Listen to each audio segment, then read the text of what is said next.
नाम सुमर ले सुकर्म कर ले, कौन जाने कल की खबर नहीं एक पल की।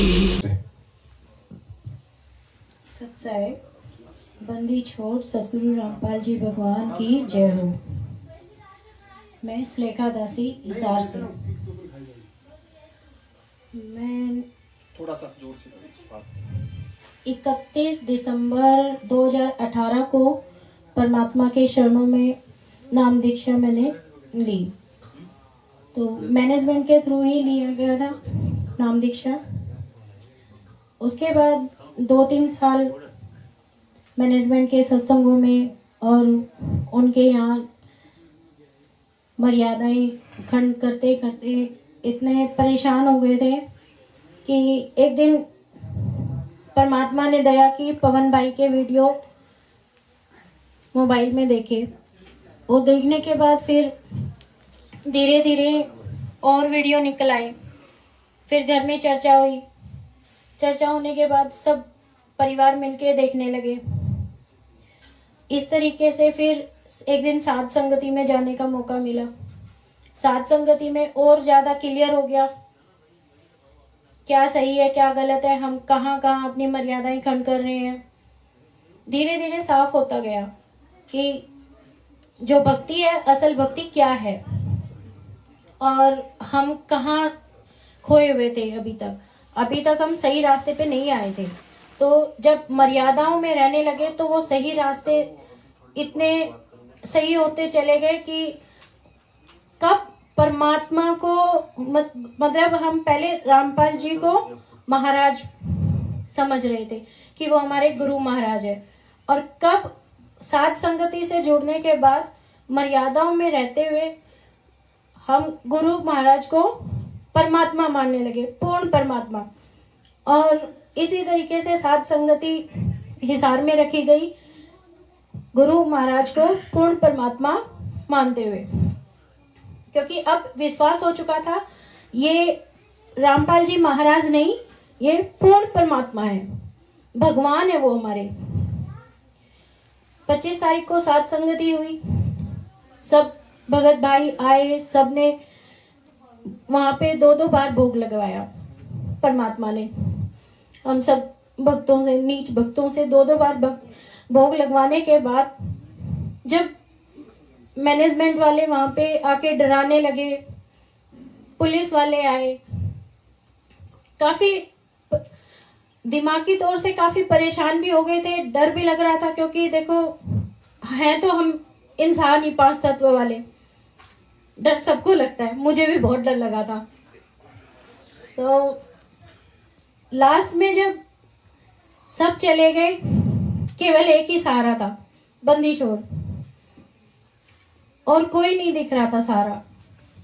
बस बंदी छोड़ को याद किया, बंदी छोड़ आज आप ही हो, जो कुछ है आपके भरोसे ही यहाँ तक आए हैं और आज आपको आना पड़ेगा। और बंदी छोड़ पल पल वहीं पे थे, बस दिखाई नहीं दे रहे थे, सूक्ष्म रूप में थे। जब लास्ट में बंदी छोड़ ने पूरा सिस्टम अपने हिसाब से बनाया, जब भाई जाने लगे तो पीछे खड़े हुए थे बिल्कुल बैक साइड में, और भाई का जाने का समय आ गया था। बंदी छोड़ आए हुए थे उनको लेने। पीछे से देखा मैंने, जब भाई जी जा रहे थे तो बंदी छोड़ खुद ऐसे कंधे पे हाथ रख के पवन भाई को ले जाके गाड़ी में बैठाया, और गाड़ी में बैठाने के बाद खुद दूसरे रास्ते से आगे आगे चले गए। सतगुरु रामपाल जी भगवान की जय हो। आज तक सिर्फ मतलब 25 दिसंबर से पहले से बंदी छोड़ को हमने सपनों में, आधी नींदों में देखा था, कभी ऐसे खुली आंखों से नहीं देखा था। तो 25 तारीख का वो दिन, मतलब अगर जिंदगी में से कुछ खत्म करना हो तो सब कुछ खत्म कर दो, वो 25 तारीख का जो 2-3 घंटे वाला समय था, और उसमें जब बंदी छोड़ आए और आंखों से, खुली आंखों से पूरे परिवार को दर्शन दिए, वो वाला जो सीन था वो कभी नहीं खत्म करना चाहेंगे हम। बाकी पूरी जिंदगी खत्म हो जाए चाहे, क्योंकि सबसे बड़ा जिंदगी का जो पल था वो वही था। पूरे परिवार को दर्शन दिए, भाई को वहां से ले गए। वहां से निकलना क्या, मतलब परिंदा भी पर नहीं मार सकता था। और परमात्मा तो पूर्ण परमात्मा है, उन्होंने वो चीज सिद्ध कर दी वहां पे, जो मतलब हो ही नहीं सकता था, नामुमकिन सा लग रहा था कि वहां से निकलना मुश्किल ही नहीं, नामुमकिन है। लेकिन परमात्मा ने वो मुमकिन करके दिखाया। वो इसलिए मुमकिन किया क्योंकि हमने पूर्ण परमात्मा को पहचान लिया, उनको हमने भगवान मान लिया। भगवान माना तो वो पल पल साथ देने आए। और 27 तारीख तक जब तक पुलिस परेशान करती रही, मैनेजमेंट के गुंडे परेशान करते रहे, तब तक परमात्मा वही, जब भी मैं पीछे मुड़ के देख रही हूँ या कोई भी ऐसा वाक्य हुआ, तो परमात्मा ने पीछे से, मेरे पीछे बिल्कुल ऐसे जो बोलते हैं ना, पंजा रखा हुआ था सीस पे, वो रखा हुआ था। जब भी पीछे मुड़ के देखती तो बंदी छोड़ दिखते, हंसते हुए, आशीर्वाद देते हुए। तो ये सब साध संगति से जुड़ने के बाद हुआ। उससे पहले तो बस मैनेजमेंट वालों के साथ अपनी मर्यादाएं खंड करके और पाप चढ़ाए जा रहे थे अपने ऊपर। तो इसीलिए सब भाई बहनों से, भक्तों से यही है कि साध संगति से जुड़ो और अपना कल्याण करवाओ। पूर्ण परमात्मा रामपाल जी को भगवान मानो, क्योंकि वो पूर्ण परमात्मा भगवान ही धरती पर आए हुए हैं। और इससे ज्यादा तो मैं कुछ भी अपना नहीं बता सकती, क्योंकि मैं तो तुच्छ जीव हूँ और कुछ ज्ञान है नहीं इतना ज्यादा। सत साहिब, जय हो बंदी छोड़ की।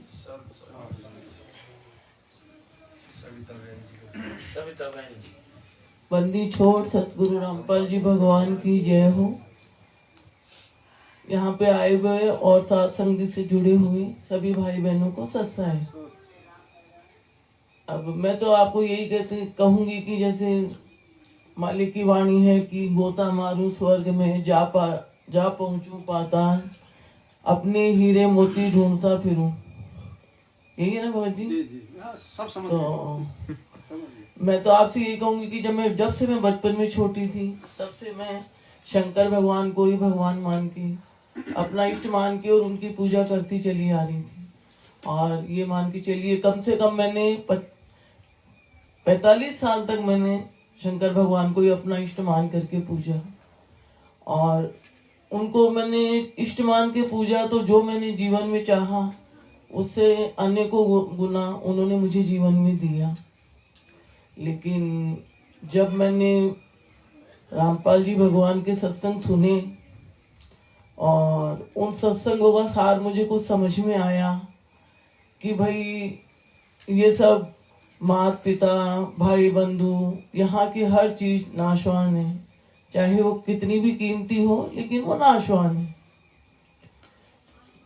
मेरे मन में और मेरी आत्मा ने इस चीज को महसूस किया कि यहाँ का जो भी सुख है, वो सुख तो मुझे इस पूजा से, शंकर भगवान को मैं जब भगवान मान रही थी तो शंकर भगवान ने मुझे वो सब तो मुझे एकदम दे ही दिया है। बच्चे हैं, अच्छे पढ़े लिखे बच्चे हैं, सुंदर बच्चे हैं, जमीन है, जायदाद है, गाड़ी है, अच्छे मेरे भगत जी हैं, पूरा परिवार मेरा अच्छा है। यहाँ मुझे जो भी चाहिए, एक मध्यम वर्गीय उच्च मध्यम परिवार को जो भी चाहिए, वो सब सुख सुविधाएं मुझे जीवन में मिली। लेकिन रामपाल जी भगवान के सत्संग सुनने के बाद में मुझे ये महसूस हुआ कि जो उन्होंने बताया कि यहाँ से जाने के बाद में जो करेंसी आपके ऊपर जाके चलेगी, वो करेंसी यहाँ से कुछ भी नहीं जाने वाली। जैसे रावण कितना भी वो कुबड़ी था, उसने अपने लंका की ईंटें तक भी सोने की बनवाई, लेकिन जाने के समय में वो कुछ भी अपने साथ नहीं ले जा सका।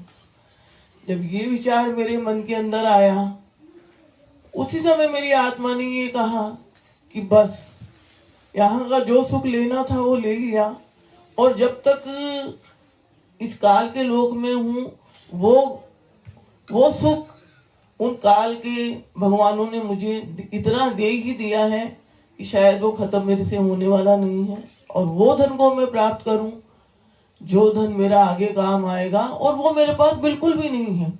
उस हिसाब से मैं एकदम कंगाल हूं। ये विचार मेरे मन में आते ही और मैंने नामदान केंद्र से नाम ले लिया, लेकिन कुछ ही समय बाद में मुझे इस चीज का बिल्कुल एहसास हो गया कि वहां जो कुछ भी है वो सही नहीं है।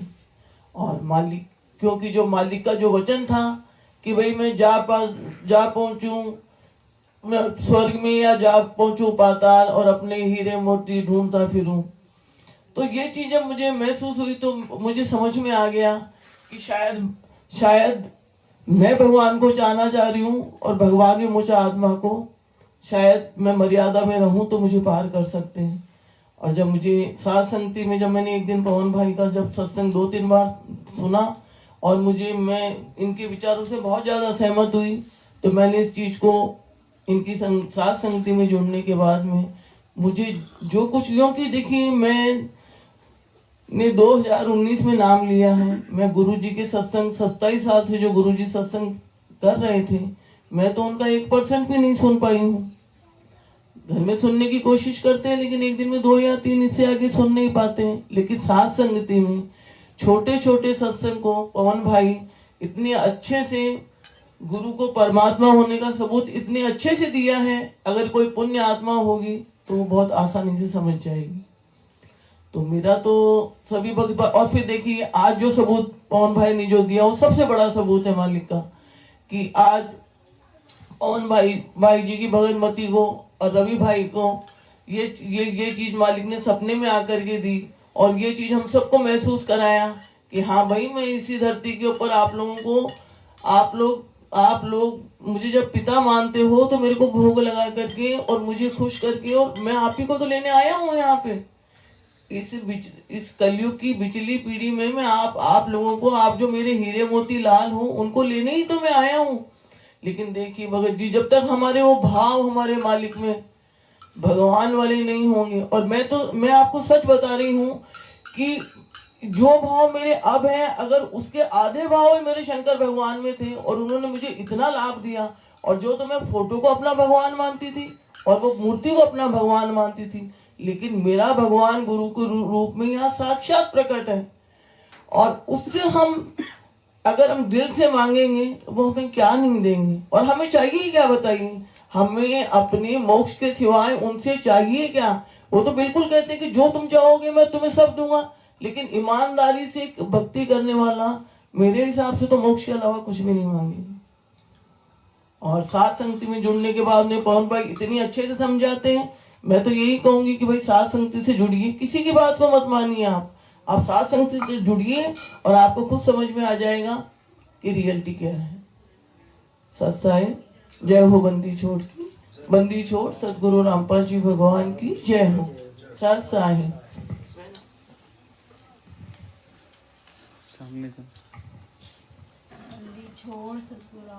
थोड़ा सा नजदीक में ना, बंदी छोड़ सदगुरु रामपाल जी भगवान की जय हो।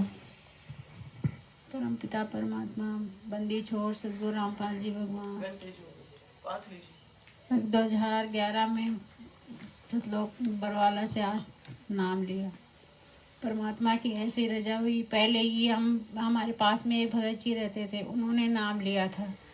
फिर उन्होंने बोला कि आप बहुत परेशान रहते हो, आप बरवाला से वहाँ से नाम ले लो, आपको बहुत फ़ायदा मिलेगा। हम पहले फ़ायदा के लिए गए थे वहाँ पे, पर धीरे धीरे मतलब मैं ज्ञान गंगा पढ़ी और टीवी पे सत्संग सुना परमात्मा का। हम बहुत ऐसे मतलब पहले सुंदरकांड का क्या मन बार पाठ करते थे, बहुत लगन थी परमात्मा, मगर पता जैसे जो करते थे उससे कुछ भी नहीं मिला मुझे। कुछ भी नहीं मिला मुझे। फिर हम जैसे जैसे सत्संग सुने, फिर हमने भगत जी को बोला अपन अपना वहाँ पे बरवाला में चले, ऐसे ऐसे करके परमात्मा आए हुए हैं। और कुछ हम समस्याओं से भी बहुत घिरे हुए थे। हम स्टार्टिंग में तो इसी ही मकसद से गए थे परमात्मा की शरण। बेटी भी बहुत बीमार रहती थी, आए दिन मतलब हम 15 दिन तक तो हॉस्पिटल रहते थे और 15 दिन घर रहते थे। तो हम इस मकसद से गए थे कि भाई चलो परमात्मा की शरण में जाएंगे तो बेटी भी मतलब ठीक रहेगी। फिर हम वहाँ पे गए और नाम लिया। फिर भी बेटी बहुत बीमार रहती थी। तो हम एक मतलब गुरुजी की जब गुरुजी आशीर्वाद दे रहे थे तो परमात्मा से हमने बोला, परमात्मा हम मुझे 4-5 महीने हो गए फिर भी ये बहुत बीमार रहती है बेटी। तो फिर परमात्मा ने पता उसके सिर पे हाथ रखा और ऐसे बोला कि परमात्मा आज के बाद ये कभी भी बीमार नहीं रहेगी। आज दिन है, वो 12 साल की हो गई है, आज तक वो अपनी मर्जी से कभी गोली और ले लेती है मगर कभी भी बीमार नहीं हुई। परमात्मा ने इतने सुख दिए, इतने सुख दिए। बंदी छोड़ सबको ऐसे सुख दे और परमात्मा अपनी शरण में बनाए रखे। बंदी छोड़ सतगुरु रामपाल जी भगवान की।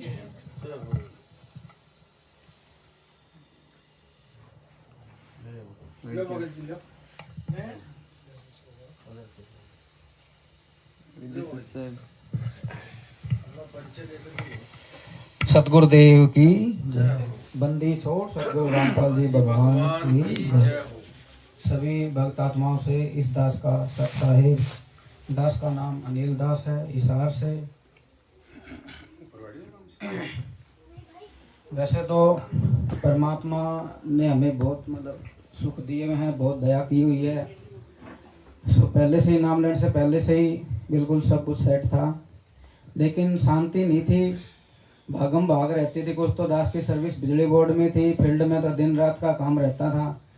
कुछ अपने होम डिस्ट्रिक्ट से बाहर ही पोस्टिंग रही है, ज़्यादातर दूर दूर ही रहे हैं। फिर परमात्मा ने 2016 में दया करी, हिसार में बदली करवाई। तो वहाँ फिर मकान बन गया दास का। उसके बाद 2018 में 30 दिसंबर 2018 को परमात्मा ने दास के परिवार को अपनी शरण में लिया। तो हम परमात्मा ने जैसे भी हमने नाम लिए थे, मैनेजमेंट से लिए थे, हमें सतलोक तक सतनाम तक मिल चुका था। 2-2.5 साल तक हम जुड़े रहे वहाँ पे, लेकिन हमें इतना ज्ञान था नहीं, कोई बताने वाला भी नहीं था, कोई समझाने वाला भी नहीं था मर्यादाओं के बारे में। तो इतनी मतलब रेगुलर भक्ति नहीं हो पाती थी।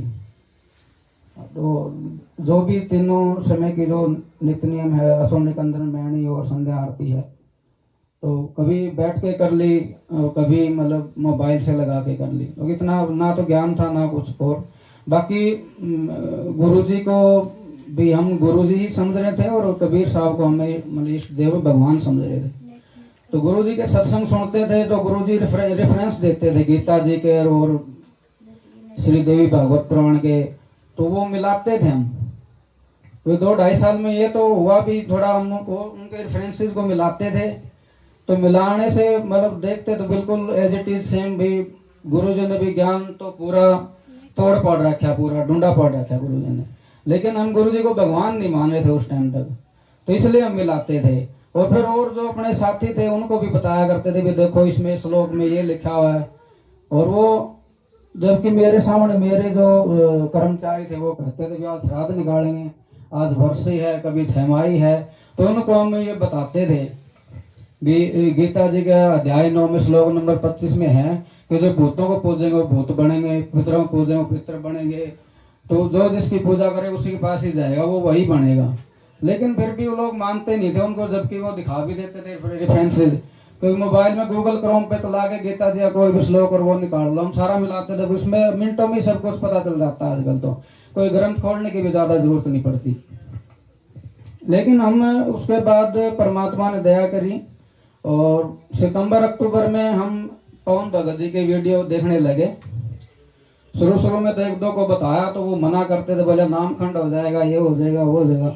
लेकिन धीरे धीरे सुनता रहा तो भी पता चला कि भी जो भगत जी बता रहे हैं बिल्कुल परमात्मा के जो सत्संग बीच बीच में सुनाते रहते हैं क्लिपिंग, तो उससे पता चलता है परमात्मा बताने लग रही है, बात तो बिल्कुल करिए, फैक्ट्स हैं। तो ऐसे फिर हमारा परमात्मा के चरणों में विश्वास दृढ़ होता गया। और हमें पहला जो परमात्मा ने मौका दिया 4 दिसंबर 2021 को यहाँ गए थे उधर सूजा रामदास जी के वहाँ पे हुई थी जो साध संगति, वहाँ पे गए थे, जोधपुर गए थे तो बागोरिया। तो वहाँ पे गए तो वहाँ पे भी भगत जी ने काफ़ी अच्छे से समझाया था। तो हमें काफ़ी उसमें जो गुरु जी के सत्संग उसमें जो दिए हुए थे, संकेत दिए हुए थे, उनके बारे में खुल के बताया। तो हमारा परमात्मा के चरणों में विश्वास और दृढ़ हो गया। तो जो भगतमती है सुलेखा दासी जी, इन्होंने फिर हमने भी विचार किया भी हिसार में भी साध संगति करवाई जाए। तो फिर हमने हिसार में भी परमात्मा की दया से वो साध संगति हुई। और साध संगति से जुड़ने के बाद अब तो परमात्मा ने इतनी दया कर रखी है कि रोज डेली भोग लगता है घर पे, और समय भी पूरा मिल रहा है। अभी परमात्मा ने पूरी दया कर रखी है, फुल समय है, समय की कोई दिक्कत नहीं आ रही अभी हमें। परमात्मा सब मैनेज करके दे रहे हैं। हमने तो परमात्मा की महिमा गानी है, क्योंकि परमात्मा की वाणी है कि तुम कर दो पल में पार हो जा रजा तेरी। तो बस मैं यही कहना चाहूँगा, सत साहिब।